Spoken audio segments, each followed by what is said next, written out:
everybody seems to be lined up, ready to go here in these lightweight fours. And they're off.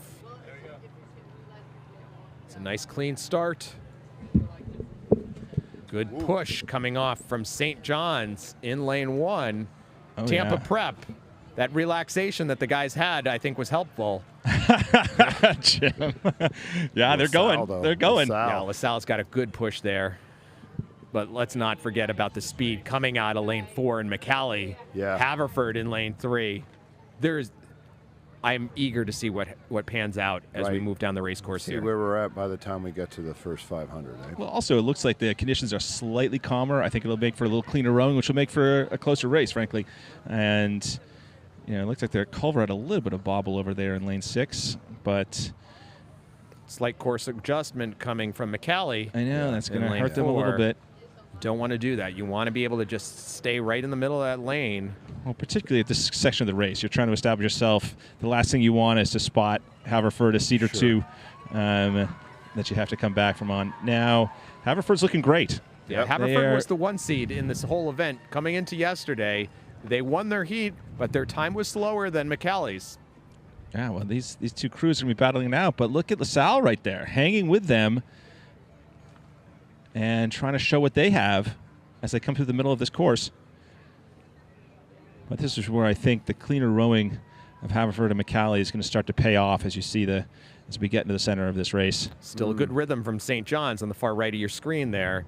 They are not that different in terms of boat speed from LaSalle. All right, so one of the things we've been talking about all day, well, who's going to make a move out of this 500? Who's got some questions for the field? And I think it's McCallie. Well, we'll see. They made a concerted push, but Haverford is responding. I think LaSalle needs to start asking some questions before they get themselves in a situation that they're not really going to want to be in. Oh, look at that. You can see LaSalle pushing. I mean, got to at this point, Those 3 crews are all pushing one another. You see McCallie coming out to the lead. They had a great move out of that 500-meter mark, as Jim was saying.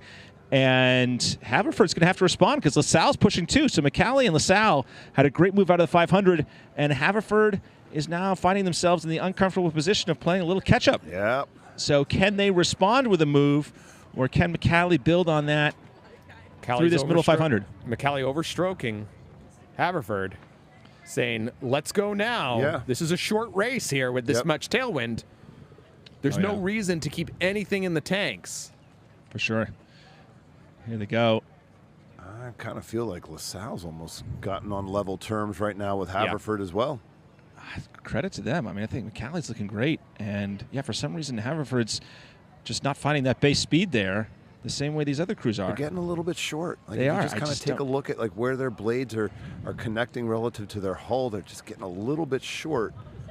And, again, time for the coxswain to feel what's going on and make a call to get them back aligned on length in the water. Yeah, and again, it's a little bit harder when you're in the bow, but definitely the coxswain should be able to feel that and make some adjustments. Coming into the last 500 now, here you have McCallie hungry to get that gold medal, but LaSalle's not going to make it that easy. No, sir. And Haverford, are they going to make a push to come back? And here you see St. John's College. Are they going to try and make a move to get a chance at that bronze medal? They got to be a little bit more aggressive here if they want to be in the medal contention. Yeah, this is going to be tight, though. Lock in those catches. Impressive. Look at LaSalle move. I mean, LaSalle's decided this last 500 that they want to challenge McCallie. Yeah. Look at that. Real strong push. But wow, if St. John's can just find some gearing here and link up like 10, 15 really clean strokes, all of a sudden they're on level terms with Haverford. And what a coup that would be for them and their crew to come away with the bronze medal. And but look at that LaSalle crew. Look at that. They are moving. As LaSalle and McCallie are moving away with the field, it's LaSalle moving away the most of all. Yeah, what's their stroke rating? They are right now. Yeah, they are just cruising. I mean, they are laying it down, and they are leaving it all on the water here. I'm sure that the McCallie crew is just shocked that LaSalle is still moving in this last 500. They are moving. They're taking almost half a seat with each stroke.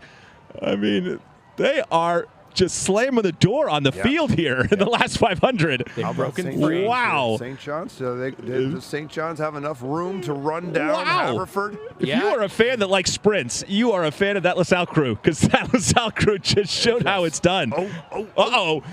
It's a tough one there. Yeah, well, I mean, they're pushing hard.